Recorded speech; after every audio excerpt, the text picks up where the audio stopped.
right, ladies and gentlemen, welcome back. RivCast episode 2.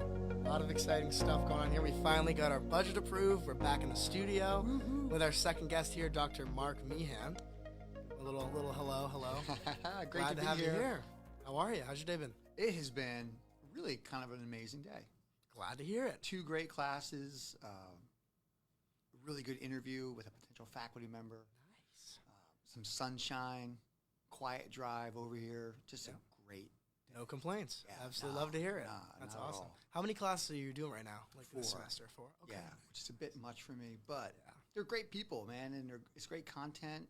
So it's been great. I'm having a good time with Very it. cool. So Yeah. what age ranges are you working with, from seniors to freshmen? Yeah. Like what? Just everyone? Huh? Yeah, intro to nonprofit. It's all seniors. Jack is in that one. Yep. Down to a freshman course, Principles of Management. There you go. We're creating here's a good time to put a plug in. We're creating a fundraiser for PAL. Nice. So it's Principles of Management. But Please, sell it. We decided as a class, instead of just talking about management, we're going to do something that requires management. So we created a PAL fundraiser. It's a basketball tournament. It's going to be 5-on-5. We have an under 15 and over 15 bracket. Sunday, November 21st. There's going to be a game of the Nashville Fire Department is going to play the Nashville Police Department. Ooh. And then after, they're going to have 2 championships for both brackets. Wow. We had the goal of raising $1,000 for PAL. And this is a freshman class. We already have $800 in commitments and sponsorships. That's awesome. And we're going to kick this thing right over That the top. is so awesome. Yeah, it's super cool. I can't wait to watch the fire department police station. I know. Game. It's going to be so great. Elbows getting thrown. No weapons so allowed. awesome. Yeah. Hopefully, we'll see what happens. Yeah, that's awesome. So what would you say influenced your current style of teaching while we're on the topic? Oh, my gosh. I think teaching is like a podcast. It's like writing, in that you have a voice. And you have to find your voice. Yeah. And it takes time, and it takes patience, and it takes a lot of great feedback. It takes students to call bullshit. And over time, you begin to see, okay, this is my voice. This is how I can do it. And so I feel like, and even in that, like this semester, there are some courses where I can really find my voice and use my voice to teach, like Principles of Management, Nonprofit Leadership. We're action-oriented. We're off campus. We're doing stuff in the community. And there are some courses that don't really lean into that, and I have to be able to adapt back and forth. But I think time and practice, and just like writing, with finding your voice, your podcast style, right? You change your logo over time; it's going to evolve. You're going to find your voice too, and I think it's a process over time. Totally. Did you have like a mentor in the early years, or you have someone you worked with closely, or many people? Like many people. Yeah, I mean, anyone specific that jumps out? Oh, this guy named Bob Calgren, who was a great friend and mentor, who kept seeing things in me. There's so many, honestly, Neil. Like even just getting into school. I wasn't going to go to college, and I worked for this amazing guy, and he was a retired master carpenter from Philadelphia. Gotcha. And I was learning carpentry from him, and electrician work and block work, and he pulled me aside. He said, "Look, you should either get a business going or go to college. Gotcha. You need to do one of the two. You don't just need to keep plugging away at this." And he explained to me how financial aid worked, and that was Bill. He was an amazing guy. Ralph Enloe. I mean, I took a course on international education with him. Nice. And all of a sudden, oh my God, there's different ways of doing this, and it's global. Yeah. Catherine Chaddock, she was my dissertation supervisor, and Just so every many student I've ever had, Neil, including you, right, fed me and taught me and held me accountable and were kind and gracious, right, Yep. and helped shape me to be who I am and who I'm becoming. Right? I'm I still totally feel you. I'm learning and learning. It's got to be a two-way street, because that's how you yeah. gain the respect and the trust. Because if it's one way and you're talking at them, it's just not the same, communication in the same environment.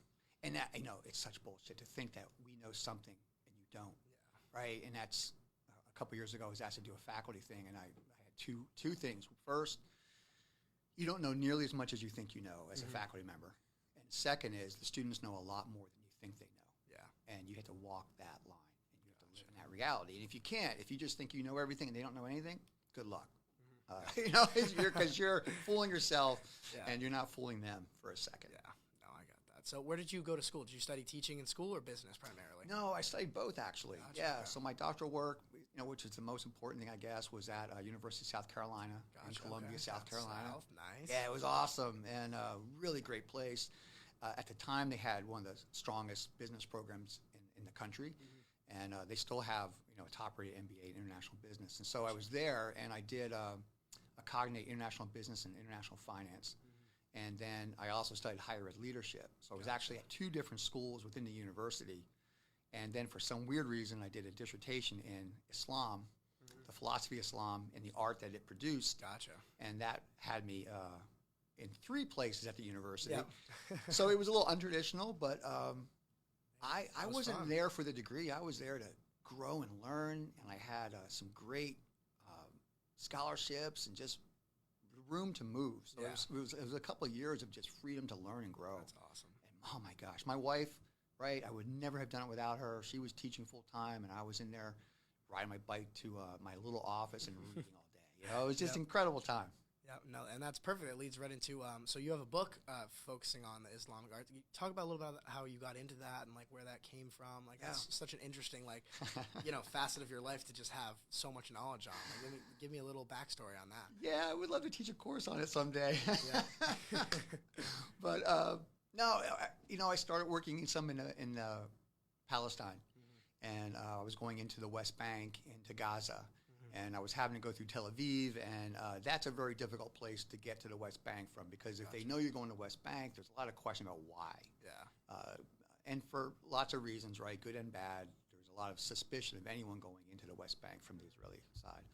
And so I started going through Jordan, because you could fly into Jordan. Gotcha. You could hop in a taxi, go to the King Bridge, walk across the bridge, and you're in the West Bank. It was a lot easier than going through Tel Aviv. And I started observing Arab culture, and it really struck me that this is a culture that's resistant to West. And why? How does that work? How are they able to retain these traditions and this beautiful history of wisdom in the midst of all the push that is Westernization? And so started spending a little more time there, and then when I was at the University of South Carolina, there was a really highly renowned scholar of Islam. His father-in-law was a Grand Mufti of Egypt. And through a bunch of different connections, I ended up doing the study at the Institute for Traditional Islamic Art and Architecture in Jordan, in Amman. And that just opened all those doors, And then my first time there, I was on grants from the U.S. The second time, I was on grants from Jordan. And that was my goal, was to have them see the value that they would pay for me to come back, right, and do this research. And I've always loved it. I love the intersection of cultures. I love how culture produces artifacts like art, and that you can understand something about a culture by looking at the art it produces. And I've been doing that, a long part of my life. And the opportunity to do that in Jordan in a deep way at this institute, and then engage with students who were there, was just an incredible opportunity. No, that sounds just so much culture, and just you just get exposed to all these things that you just never would even get a taste of anywhere in our world over here. Yeah, and that it was an in-depth dive, because I spent so much time traveling different places, but often brief. In and out, in and out, in and out, and that was an opportunity for me to kind of just be there and soak it up and learn. Yeah, get settled a little bit. Yeah, and oh my God, it was a life-changing experience. Gotcha. Was your wife with you for that part, or were you out there by yourself? I was mostly by myself. Solo. Gotcha. I had this little room in an Arab rooming house, and I was the only American around, and I loved it, man. You liked it? Okay, interesting. What is it like to be just a little island in a country that is just for the most part unfamiliar once you first get there? Like, how is that? Well, the first thing I did is I got there and I sat by the window and I watched. And I realized, okay, they don't carry bags, they carry plastic bags, and that's what men put stuff in. I watched guys get in taxis. And so when men get into taxis in Jordan, they sit in the front seat, they don't sit in the back. And I just got watching the culture and observing, and then picking up the social cues, how they dressed, and just trying to adapt to that so I didn't just stand out. Yeah. And, my coloring and who I am as a person, I can blend in pretty easily there. And so, and it's also a place of diversity in the Arab world, because most refugee cultures in the Arab community end up at some level in Jordan, so Palestinians and Iraqis and Afghanis.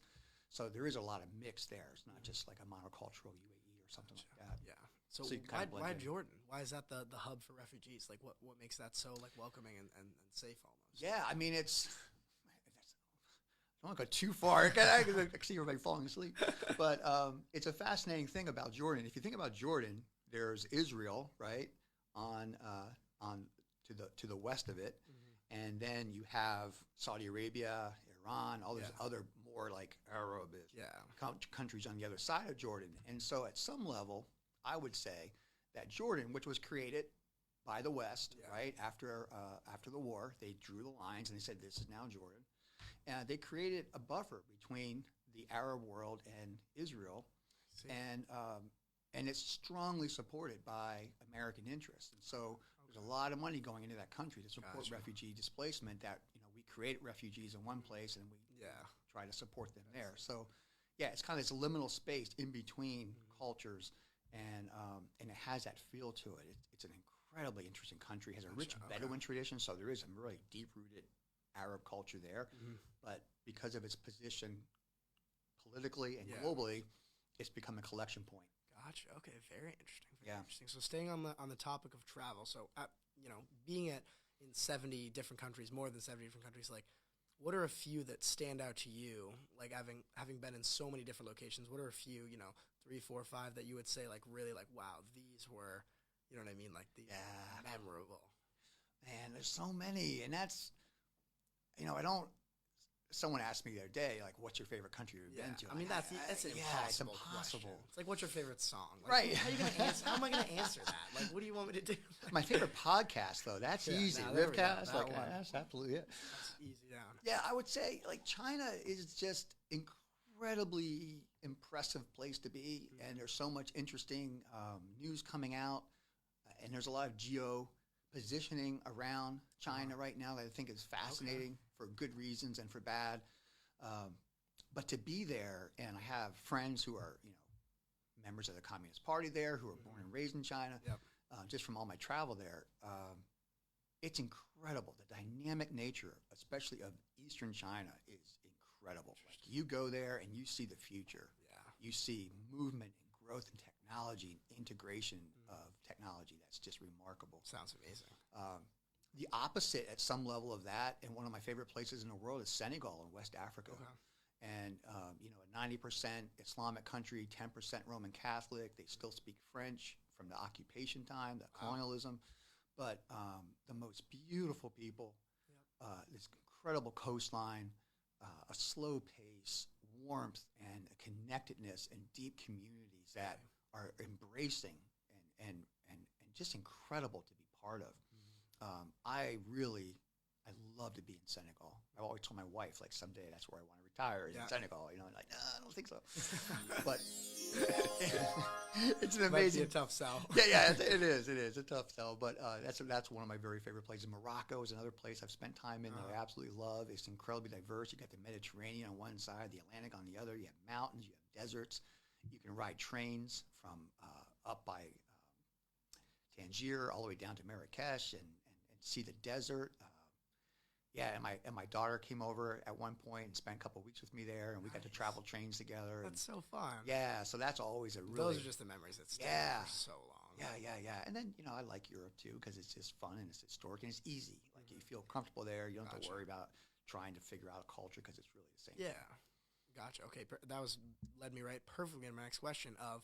For someone who's interested in traveling, a new traveler that maybe is a little nervous to take that first step, what would be your recommendations of a process and maybe a first destination? Like, how would you really start that journey of traveling and seeing the world? Yeah, I would say go to Europe.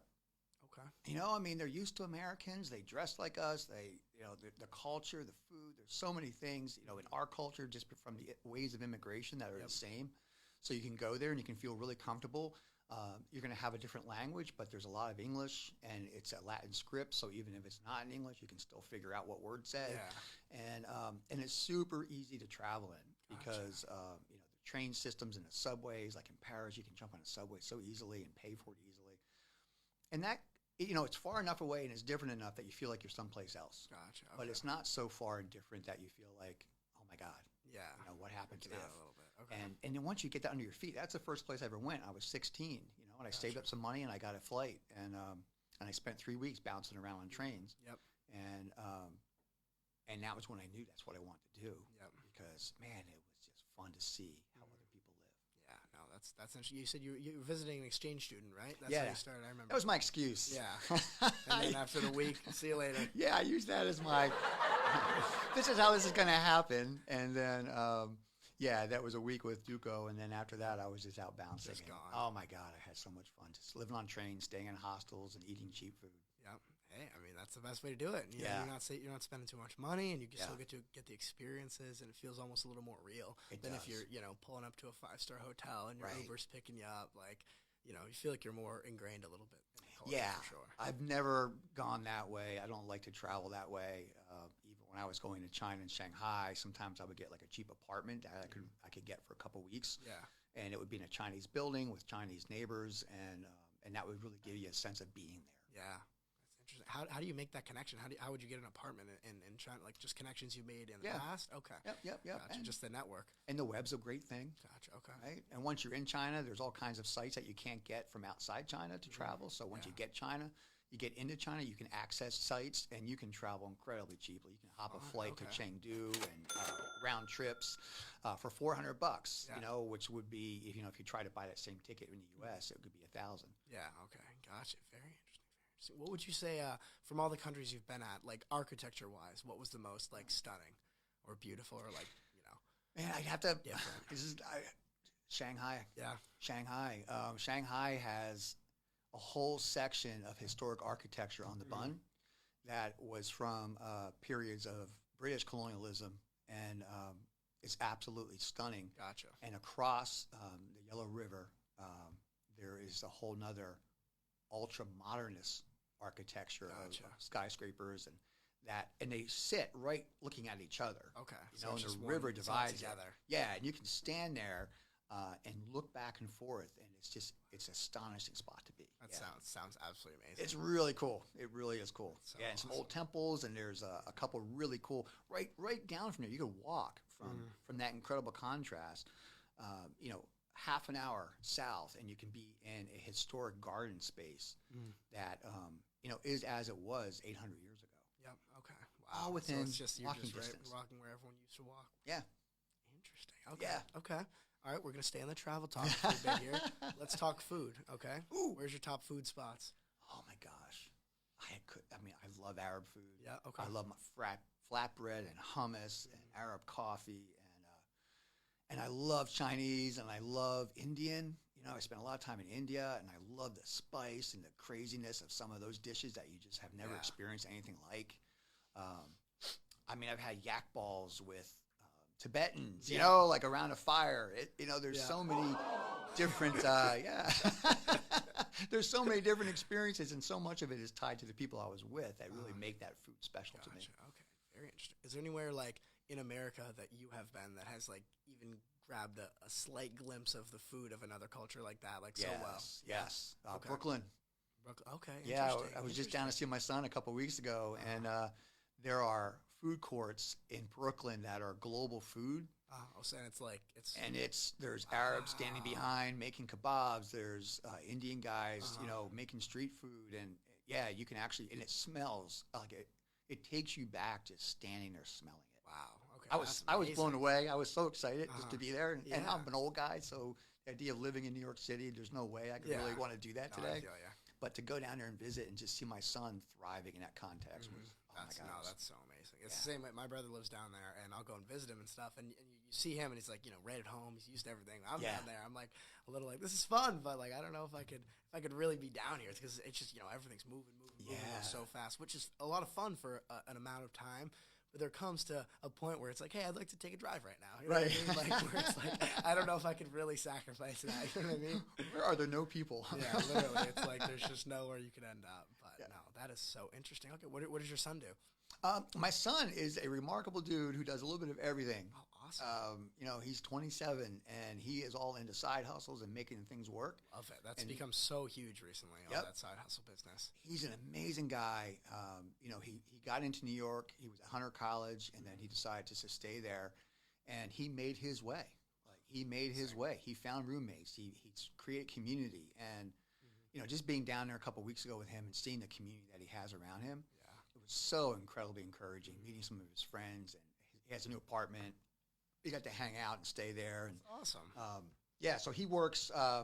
He works with a tattoo shop, Nice. doing administration work. Sick. He's starting like an Airbnb kind of side hustle with cleaning business. Like he just does a little bit of everything. Yeah, just dabbling up and everything. Yeah. Dipping your toe and everything. That's awesome. Yeah. That's Yeah, so my great. kids are incredible creative. Yeah, That's so. How many kids do you have? two. Yeah, there's Cedar. Cedar's down in Durham, North Carolina. Awesome. Okay. And it's another remarkable human being, probably the best read human being I've ever met, and who works at this really interesting combination of coffee hustle bar kind of thing, Nice. and does a lot of community stuff and just really engaged. Yeah, we were down to see them over the summer too. So yeah, it's a remarkable thing. At one point, I feel like an incredibly old fart because I have a 30-year-old and a 27-year-old, and at the same time, Goes so fast. It's amazing to see them live such beautiful lives and to be able to cheer for them. That's awesome. What are a few or maybe one or two like really big pieces of advice that you feel like right before they left, something that you sent them off with for people that are maybe starting to get ready to send their kids off, or kids that are about to be sent off? What's one thing you're like really like, hey, if you take one thing right now, take this. Don't believe everything your father said. Right? Fair enough. I mean, when our kids graduated, we gave them backpacks Uh-huh. and said, go someplace. And, they're both incredibly global humans. They both have traveled broadly. I spent a lot of time up in the Baltic Sea region with my son. We were up in Estonia and Russia, Denmark, Sweden, Finland. Like I said, Cedar and I have traveled together in Spain and Morocco. Cedar learned partly how to cook at a leprosy colony in India. Wow. They spent time over there. Owen was in Scotland as a kid and had a remarkable experience, and is planning a trip to Singapore in a couple weeks. Nice.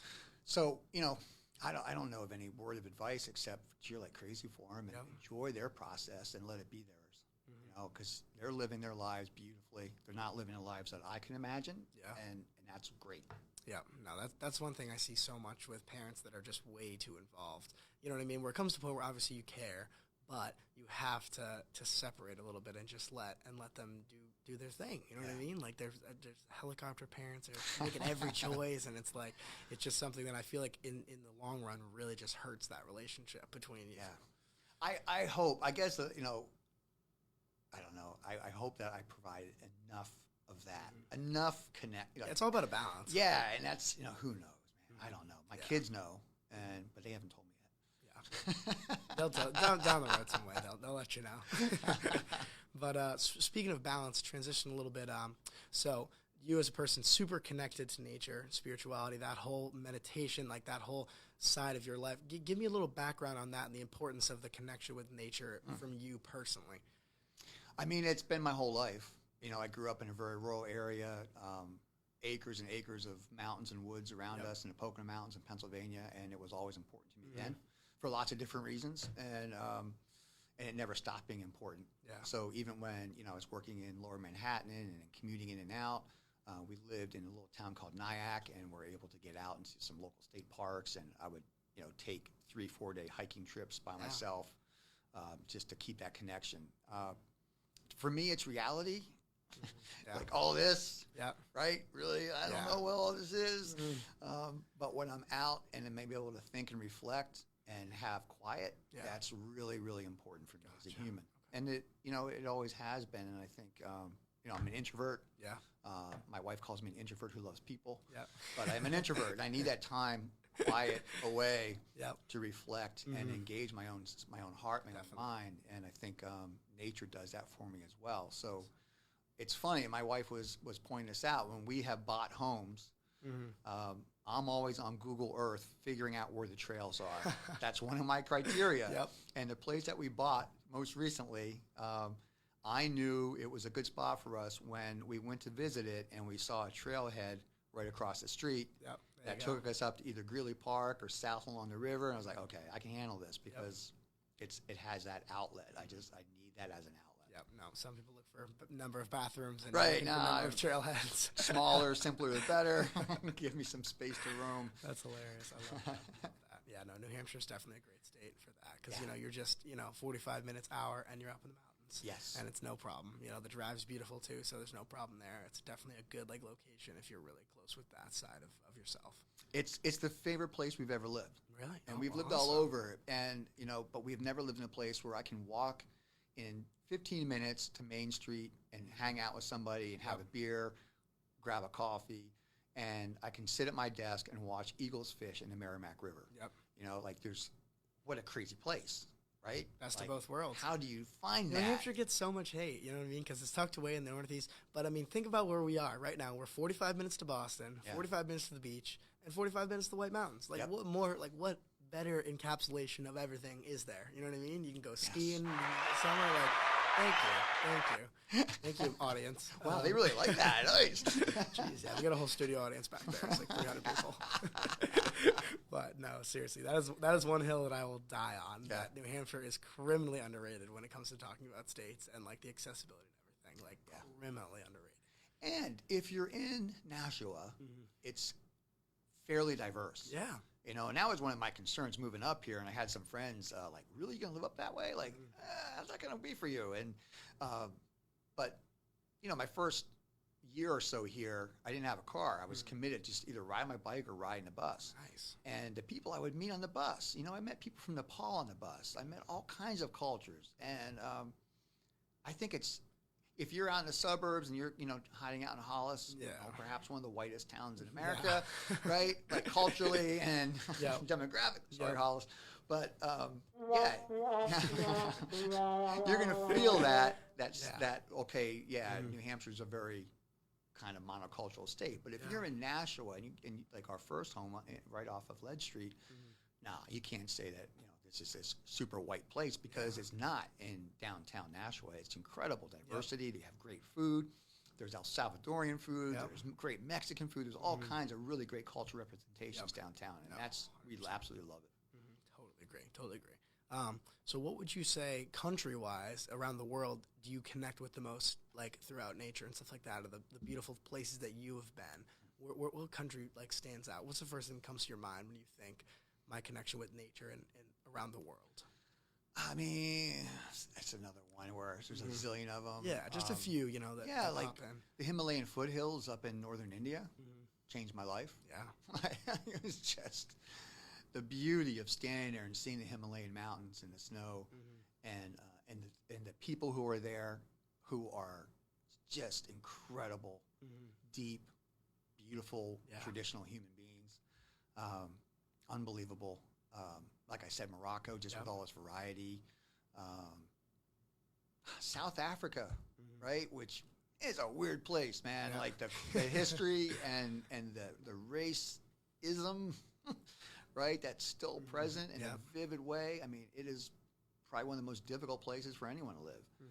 And it is one of the most beautiful places I've ever seen. Really? I mean, there's penguins, right? There's penguins on the beach. Who would have known? I would not have known. Yeah, I saw penguins there. And the mountains, and it's just incredibly beautiful. Mozambique, right? I spent some great time in Mozambique, and they were just highlighted in National Geographic, which I was really excited to see. Nice. Because they have so much a history of warfare and colonialism, but they also have an incredible beach. I took a class of students there, and we were on these lagoons and fresh fish, and it's just one of the most beautiful places you can imagine. So. No, sounds amazing. Yeah, all over the place. Gosh, no, seriously, I'm so your whole story is just so interesting. Anybody that meets you, it's immediately wow, this guy has seen it all. You know what I mean? A weird as much as wonderful life. Yep. Yeah. But transition a little bit back to the Riv way. What landed you at Riv? How did you end up in our little area over here? Yeah, I mean, there was a couple different opportunities I had when I was finishing up my PhD and had my book published, and everything was kind of, okay, now what we're going to do. Yeah. And there was one opportunity Midwest, there was an opportunity down south, and then my wife and I were always really intrigued by New England. Yeah. And so I actually found, I don't know how I found it, this ad or something for the position at Riv in global engagement. Yeah. And I don't know if I've probably told you the story, but I pulled up to Riv and I was like, holy shit, my wife will kill me, like, because it looked like the 1950s. Yeah. Right. You felt like a brigadoon. Yeah. You know, it was. I mean, it would look kind of sleepy. Yeah. There was a chain link fence in front of Dion. Like, it was just this, right? Like, Yeah. what is this? What's There's going on? nothing to write home about. Yeah. Yeah. And then I met the people. I was like, oh my gosh, they like each other. There's a sense of community and forward motion. And what really, really blew my mind was meeting Sister Paula. Yeah.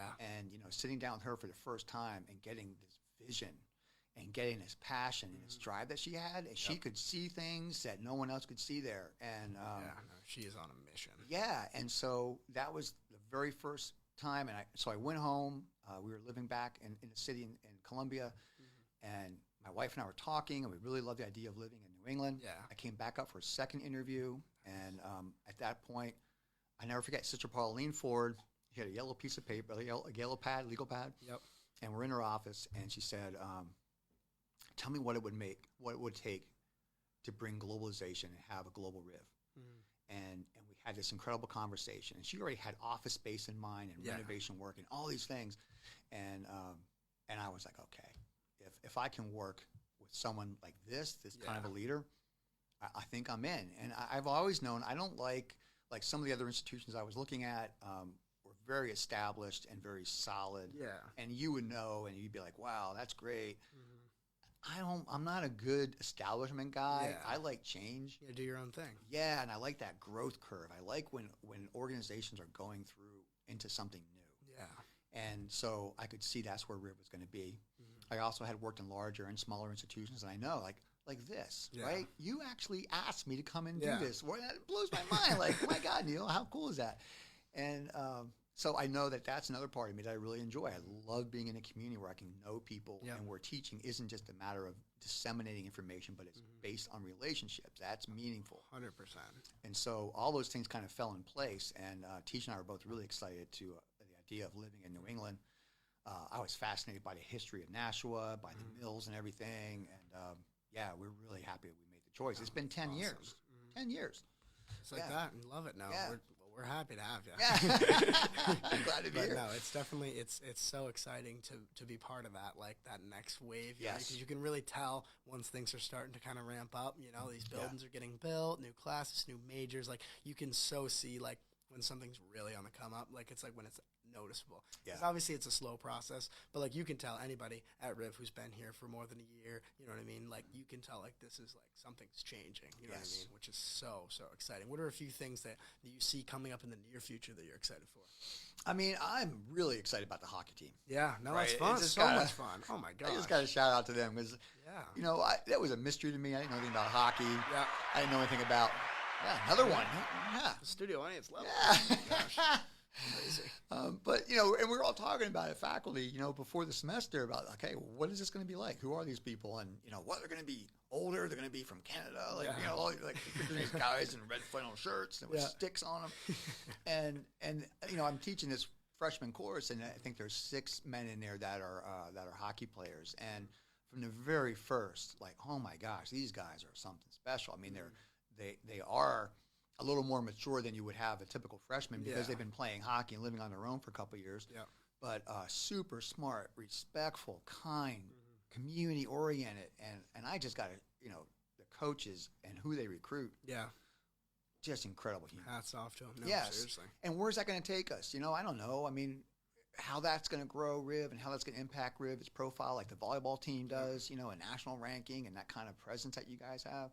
I'd be really excited to see where that happens. You know, new dormitories are being talked about, and I think that's going to be really cool for us because everything that we've done or much of what we've done has been renovation of what they already exist, and so that becomes something that's additional, and that to me is a also whole something. different step. Yeah, and, you know, I just think when we're in an era where small liberal arts colleges are closing, right, and we have a leader like Sister Paula who has that vision and that drive to help us keep moving forward.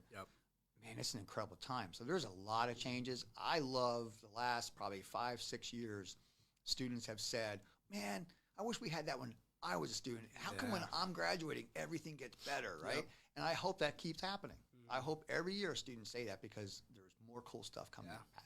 No, the way that I've been looking at it, so like, giving tours, I do that for work studies, so I meet a lot of different kinds of people, and a lot of alumni will come back and check out the new campus. So you'll have alumni that graduated in 64 and 52, you know what I mean, and they remember Madeline Hall just sitting there by itself, and then they walk into this huge whole new world that is their university, you know what I mean, which is so interesting. And the way to look at it as a student now is, what'll this look like in that when I'm that? Oh wow, you graduated in 2024. Oh my God, 40 years. And then what is it going to be like? You know what I mean? So it's so exciting to be like on the other end of it, to be able to look forward and be like, I can't wait to come back here in 20 years and not recognize anything. Oh my gosh, I love that, and I hope that's how it is. And I hope you meet someone just like you are now. Yeah. Right. This wonderful, bright person, and you're like, yeah, I can see it. Yeah. I can see where this place is going. Oh, that would be seriously amazing. It's great. It's so exciting. Like, just to see like where it's going. Like, and that's the thing with Sister Paula. Like, you're so right. She is so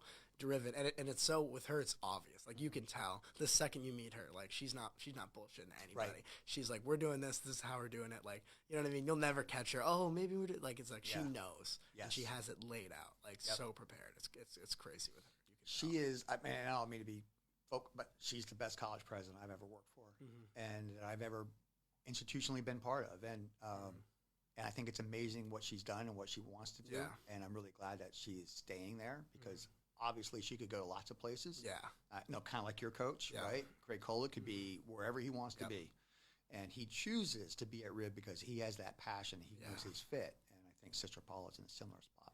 Yeah, no, totally. Could not agree more, honestly. And that's going back to the community feel you'd be talking about. I feel like I'm giving a tour right now, but it's seriously, it's so obvious, right, when you get there, like, that you're not just one of a number. You know what I mean? Like, you can be somebody at this school. You know what I mean? You can make a legacy for yourself, and you can, like, genuinely cause change. You know what I mean? Yeah. Because, you end up at one of these bigger schools. Obviously, you can work in the ranks, and you can do things, and you can cut, but, like, who are you really out of 50,000? Who know your professor? Who they don't know you. They don't. Right. But it's like here, it's like you are an individual, and you can genuinely like impact change, which is like so exciting. And isn't it? I mean, it's counterintuitive, right? In the sense that you could go to a large place and feel like you're at something important, and, but in reality, this is a place where you get a foundational understanding of life, and where you have people walking with you. Yeah, exactly. It's so powerful, but you don't always see it, and I don't think students always see it. I met with a student this morning who was awesome. Yeah. And I think she's a little surprised by the level of, okay, get your shit together, right? Like, let's go. And she's, okay, they really are kind of in this. They're involved, and I am being held accountable. And so, and he is with me. It's not just that, hey, you should be doing this. Yeah. It's, okay, great. I want you to do this. Let's do this. Now, how do we do this together? How do I help you get to where you want to be and where you get to go, right? And that's awesome. That's the good stuff. Best. But students think that. I think you guys will come in and you hear this is what it's going to be like. It's going to be great. And then all of a sudden you realize, maybe this is You start to adjust for sure. No, because it's so different though. Because like here, it's like your professors and the faculty will genuinely like have things invested in you and in your future. They care about you because being in such a smaller community, it's like you really like. You get to know each other because you have the same professors all years. You have the same classes. You get to meet everybody. Like, it's genuine, like, care rather than just like, I want my passing grades to look good. You know what I mean? It's like, I know this kid. I've had 3 classes with him. Like, I want him to succeed. Like, such a different feel. Yeah, absolutely. And that's a really fun thing to be part of. Yeah. Right? On both sides of it, right? It's really not 2 sides. It's one thing. Yeah. We're all in this together. But it makes you better as a student too, because I feel more accountable with a teacher that cares about me. Because if he's just lecturing and then leaves, see you later, then I don't want to do his homework. I don't care. But when you take an interest in me, I then feel like I want to return the favor. Right. And we're hopefully not just giving you the standardized stuff, right? But we're adapting it because we know something about you. Could not agree more. Yeah, and that's a lot of that comes from our dean too. Yeah. Dean Tuesday. That's just a lot of his passion and drive, and I think that comes right through our division. No, it's such a great environment to feel as a student, to have opportunities like this as well. It's so much fun. Well, my friend, I think we are wrapping on up here. Wow. Yep. How fast did that fly by? Like, holy shit. That was. I'm getting the signal. I'm like, oh my god, like we haven't been talking for 5 minutes. You were awesome at this, my friend. And I gotta say, you and Chris doing women's volleyball too, absolutely fantastic. Thanks for so much for appreciate it. having me and for Thank all you. you're doing. Appreciate you. Thank you for being here. All right. And thank you guys for tuning in. You guys have a wonderful day.